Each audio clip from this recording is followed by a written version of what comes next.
Hello and welcome back to my channel. This is part 2 of Critical Race Theory CRT, or State Sanctioned Racism. That's right, I'm going to continue on with the article. I just want to break it up so you could, it's not like an hour long. So we left off at 4. Critical race theory only treats race issue as social construct groups, so there is no individual in critical race theory. Critical race theory isn't just against free societies and the individuals that enable them, but it also doesn't even believe individual meaningful exists at all. In critical race theory, every person has to be understood in terms of social groups that they say to inhabit, and these are determined by their identity, including race. A third theme of critical race theory is the social construct thesis that holds a race or races are products of their social thought and relations.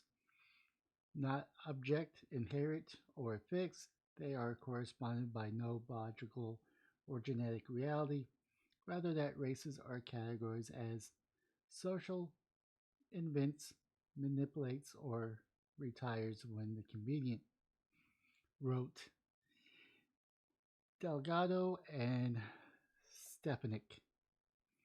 Man, that's really a hard pill to swallow. That pretty much means that I don't even know what it means other than a bunch of word salad.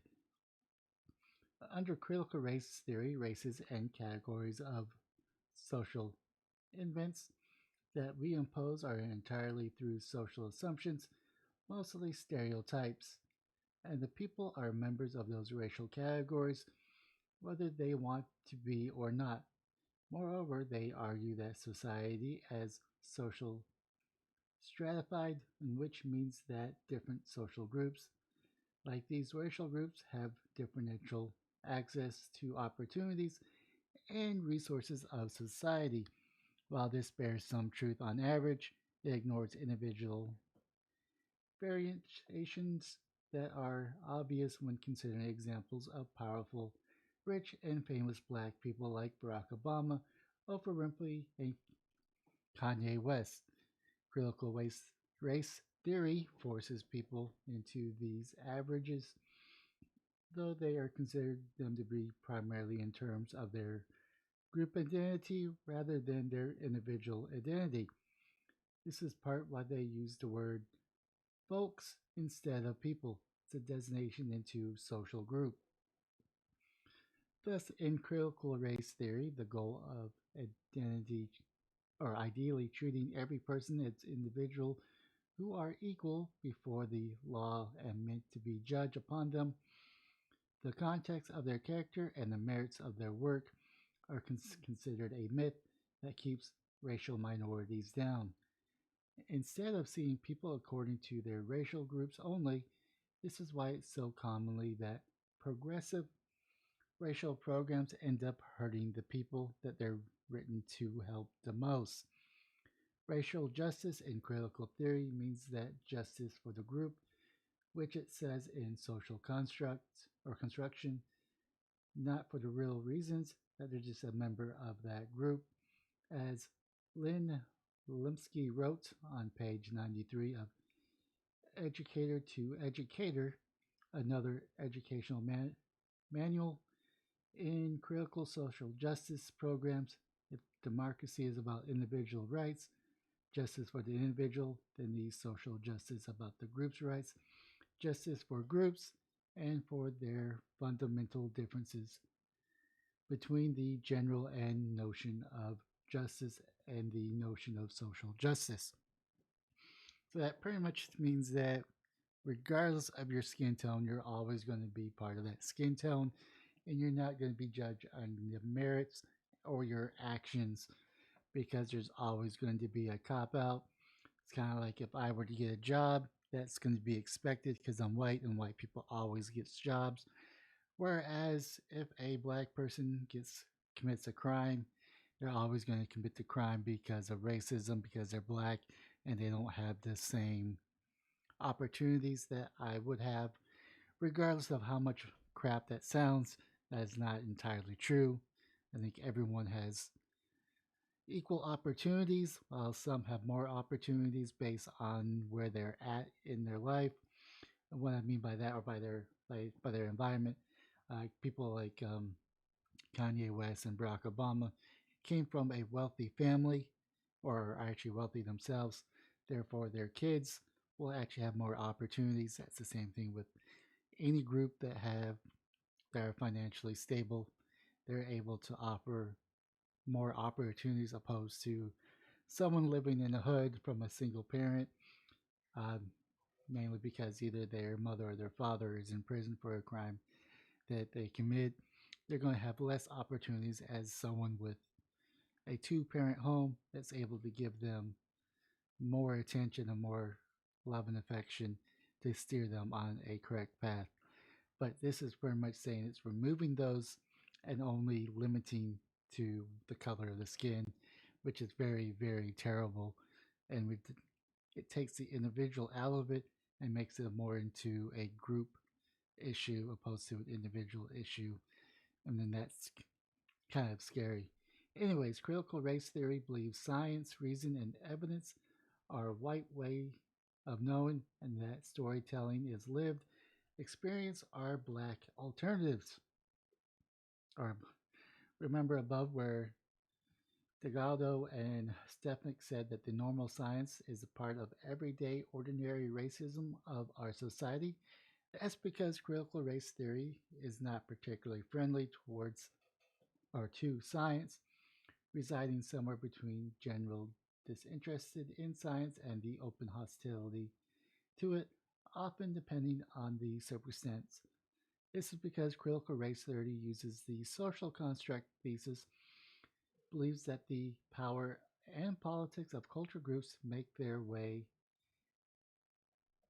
intrinsically into everything that the culture produces.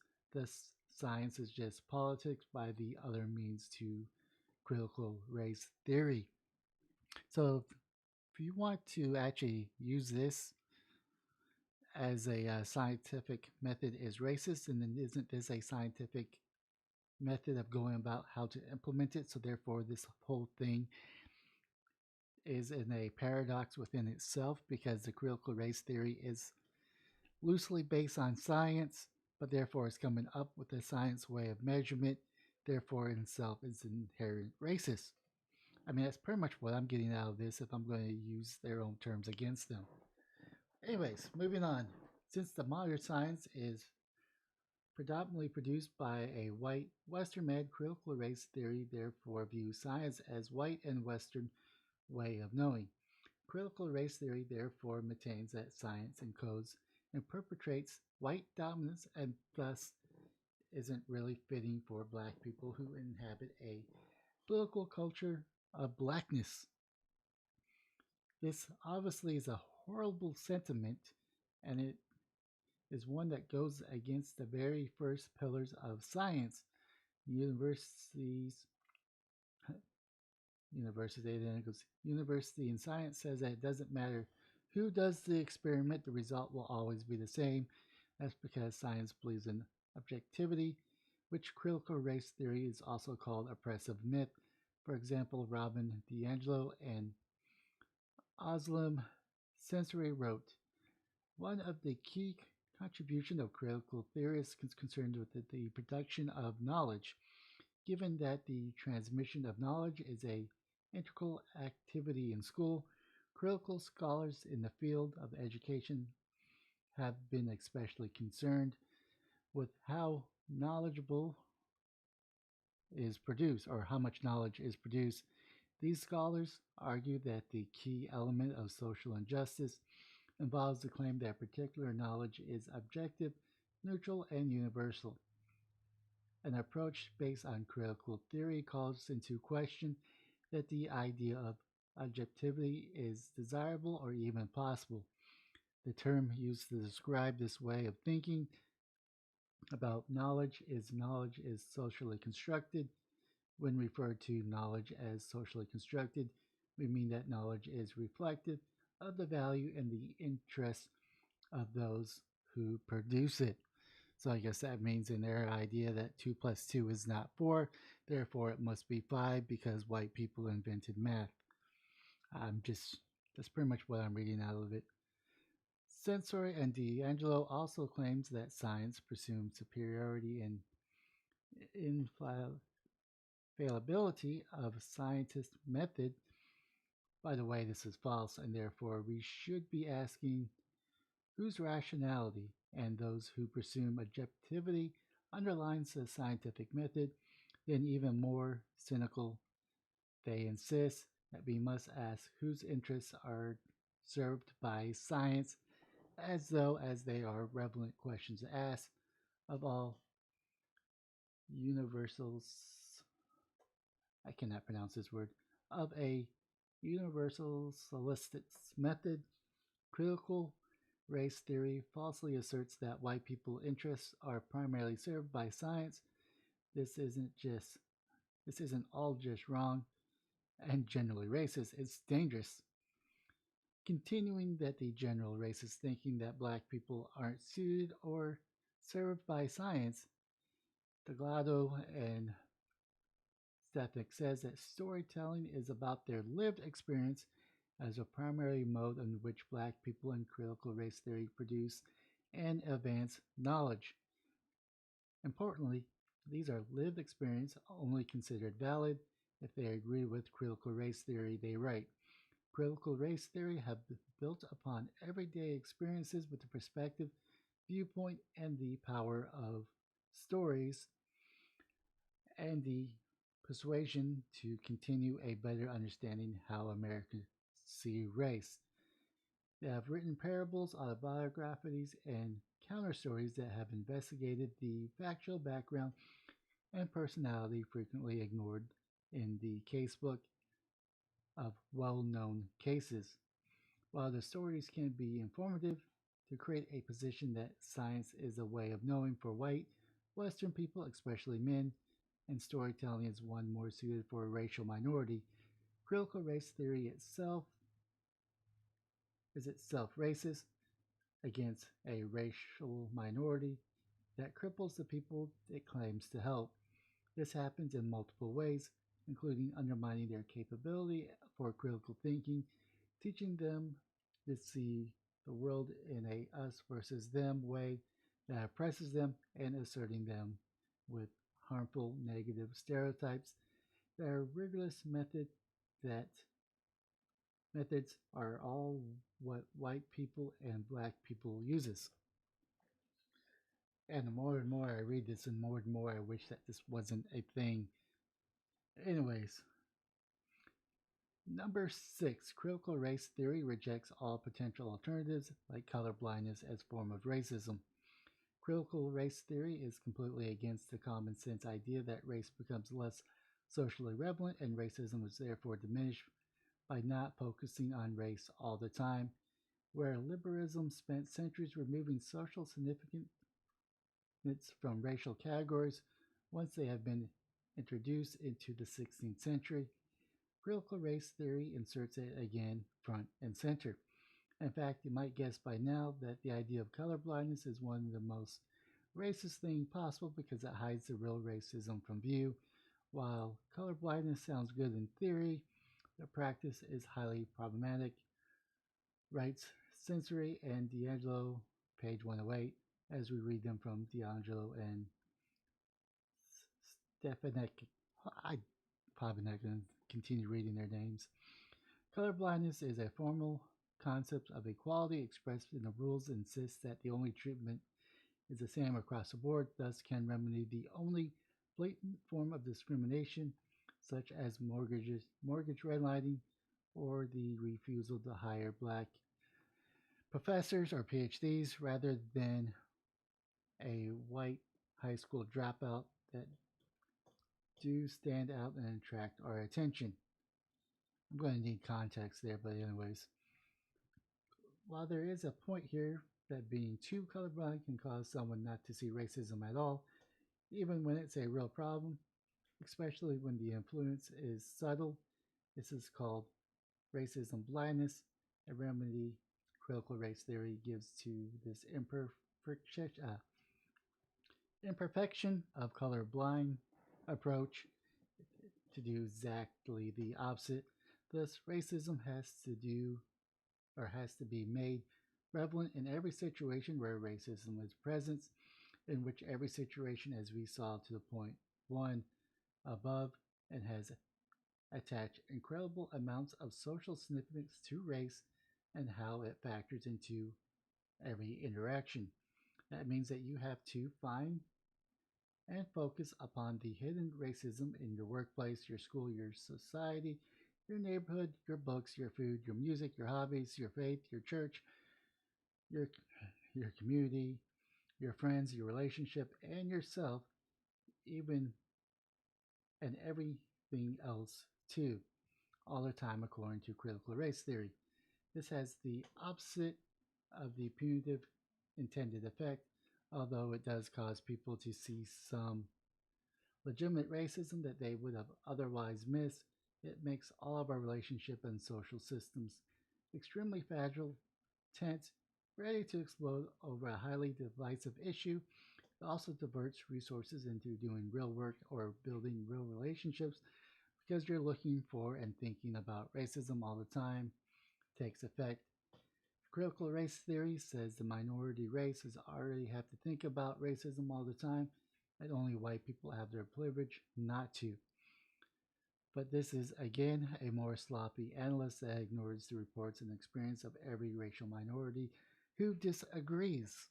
Now, there's a lot of minorities that disagree with critical race theory. You guys just search them out. Critical race theory acts like anyone who disagrees with them must also do so for racist and white supremacist reasons, even if those people are black. Following the social construct thesis discussed above at point 4, critical race theory has outlined what is the essential experience of each racial group and then judges individual people, especially minority race, on how well they give testimony to that experience, which is to say they judge individual people based on how well they support critical race theory. This makes it impossible to disagree with critical race theory, even if you're black, kind of like Cadence Odens and a few other prominently black people speaking out against this. Before we discuss case and how impossible disagreement is for white people and other racially privileged people, considered a few picnic example, the black superstar music Kanye West famously donned a Make America Great hat and said that he thinks for himself. In response, the poet, laureate of critical race theory,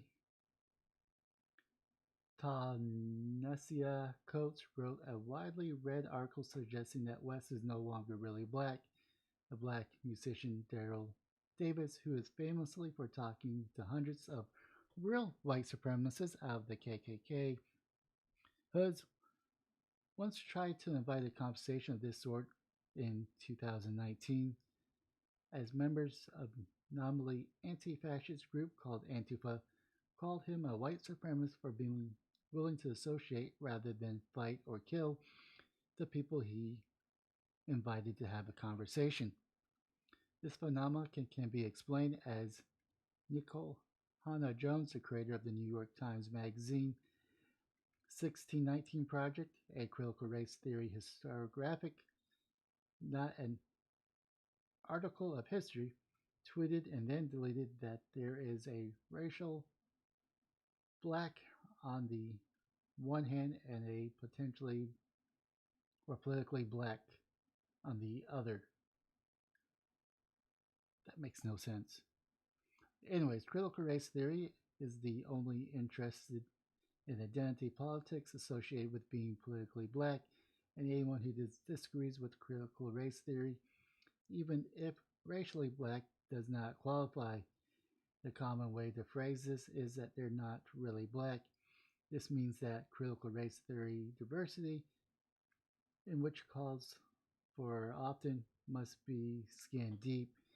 Everyone's politics must agree and must agree with critical race theory. I guess that's why when Joe Biden went on to that show, I forget the dude's name, that slips my mind. It says if you have a hard time who you're voting for, then you're not black. I guess that's why he's able to get a pass because he's not really going after the skin tone, but the political side of being blackness.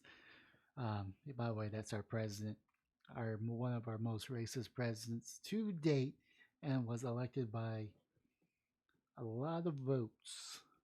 But he's not racist because he believes in critical race theory and gets a pass, I guess.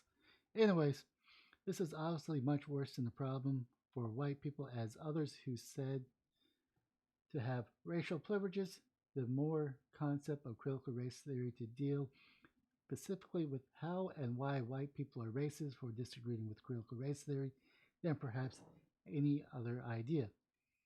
Charles Mills claims that all whites take part in a racial contract to support white supremacy that is never discussed but part of a social fabric. Barbara Applebaum said that all white people have white complicity and with white supremacy because they are automatically benefited from white privilege and white ignorance, in which the way that they for them willfully to refuse to engage and proper engagement that can only be proven by greed. Robin DiAngelo says white people enjoy white comfort and therefore suffer white fragility that prevents them from confronting their racism through critical race theory, and therefore she says anything that maintains white comfort should be considered suspect and indeed disrupted. Allison Bailey claims that when racial privileges that people disagree with critical race theory, they're engaging in a defensive mode called privilege preserving epistemic pushback, which means that they are just arguing to keep their privilege and could not possibly have a legitimate disagreement. All these ideas implicate racial privilege in people and racism anytime they disagree with critical race theory. Yeah, this one's going to go a little bit longer because I want to finish this up. Anyways, critical race theory cannot be satisfied. We have already seen how critical race theory cannot be disagreed with, even by black people. We have also seen how it rejects all alternatives and how it believes any success that has come down to interest convergence because it rejects science, it cannot be falsified or proven wrong by evidence, and because it assumes racism is present and relevant in all situation and interaction, even the accepted of critical race theory must somehow also contain racism. Therefore, critical race theory cannot be satisfied. It is, in a way, like a black hole. No matter how much you give to it, it cannot be filled and only gets stronger and will tear apart anything that goes or gets too close to it. This means that if your workplace takes up critical race theory, eventually activists will start making demands and will threaten to make trouble if they don't get their way. They usually do not ask, and if you give in to them, you will not satisfy them. However, because critical race theory cannot be satisfied, it is guaranteed before you do anything at all that you will do it wrong because of your racism and you did it out of interest convergence to make yourself look good because of your racism. You did it in a way to create new problems that amount to racism. You didn't do it sooner, faster, or better because of your racism. No matter what you do, the results of situation must contain racism, and the critical race theory activist's job is to find it and hold you to account.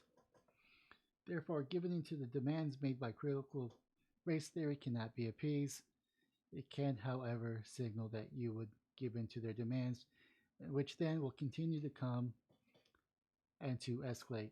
As we have seen in countless examples across the corporate world, recently this will include demands for you to step down from your job and give it to activists.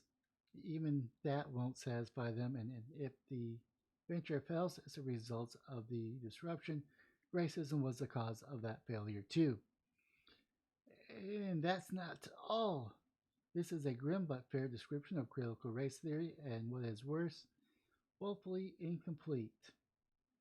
There are other horrible ideas at the very core of critical race theory that fall in the same mold, but we do not have time to list here.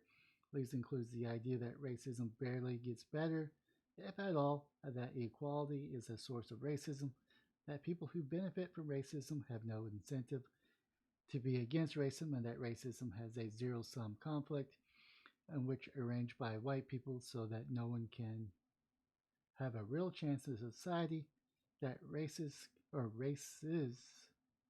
cannot truly understand one another while demanding that they must and that racism is the whole cause of the inevitable failure, and that racial privilege people are inherently oppressors, and that everyone else is inherently oppressed. This is derived from Marxism applied by racial groups, and this is the only way to end racism is through social revolution that unmakes the current society entirely and replaces it with something engineered by critical race theory. It is easy to see the kinds of problems that the doctrines will create in practice, and that it is horrible how critical race theory constantly preys on the best parts of our natures to achieve its goal, which, if it were correct, and it's not, mostly leaves the worst candidates to oppose it, real white supremacists, which uses evidence as bogus claims. Therefore, there are many good reasons to have nothing to do with real racism to reject most of what critical race theory teaches. Good people have every reason to reject critical race theory for better alternatives. The main reasons they don't is because they don't know what it is and see what it offers as a kinds of sound right and sort of seems good. In summary, we could see that critical race theory is truly horrible way to deal with race issues and racism, and it will be true even when every problem or problematic to point out were 100% true. It's simply not a good way to go about these problems, as it advocates might says that realizing such situation, we have an obligation to educate ourselves about the problems of the weakness of critical race theory and do better than one can hope. This was written by James Lindsay, an American born author, mathematician, and political commentator. Dr. James Lindsay has written a book spanning the range of subjects, including religion, philosophy of science, postmodern theory. He is the founder of New Discourses and currently promoting his new book, Cynical Theories and How Activist Scholarships Made Everything About Race, Gender, and Identity, and Why This Harms Everyone. And I agree. Hopefully, this is educational. Leave a comment down below what your thoughts are. Smash the like and subscribe button on all platforms. And there may be a part 3. I haven't decided yet. Anyways, hopefully you enjoyed, you learned something, but most importantly, have yourself a wonderful day, morning, or evening.